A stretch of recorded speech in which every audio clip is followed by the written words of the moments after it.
பார்க்குறதுங்க Coimbatore special கத்திரிக்காய் பஜ்ஜிங்க. அதுக்கு தேவையான பொருட்களை பார்த்துக்கலாங்க. வெங்காயம், ஒரு வெங்காயம், 2 தக்காளி, மல்லி கருவேப்பிலை, பச்சை மிளகா 3, வரமிளகா 2, உப்பு, சீரகம், கடுகு, கடலப்பருப்பு, வெள்ளுளுந்தப்பருப்பு, எண்ணெய், கத்திரிக்காய், உருளைக்கிழங்கு தண்ணியில் அறுத்து போட்டு வச்சுருக்கோங்க.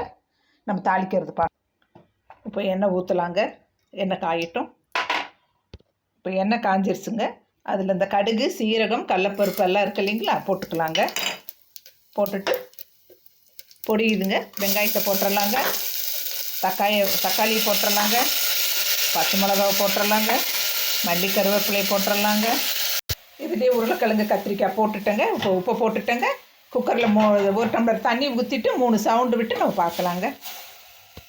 சூப்பராக பாருங்கள், பஜ்ஜி ரெடி ஆகிடுச்சுங்க. தண்ணி வடிச்சிட்டு நாங்கள் கடைஞ்சிட்டோங்க. இப்போ கடைஞ்சது பாருங்கள், ரெடியாக இருக்குங்க. இதே மாதிரி நீங்கள் பண்ணி பாருங்கள். நம்ம அடுத்த வீடியோவில் சந்திக்கலாங்க. கோயம்புத்தூர் ஸ்பெஷல் கத்திரிக்காய் சட்னி.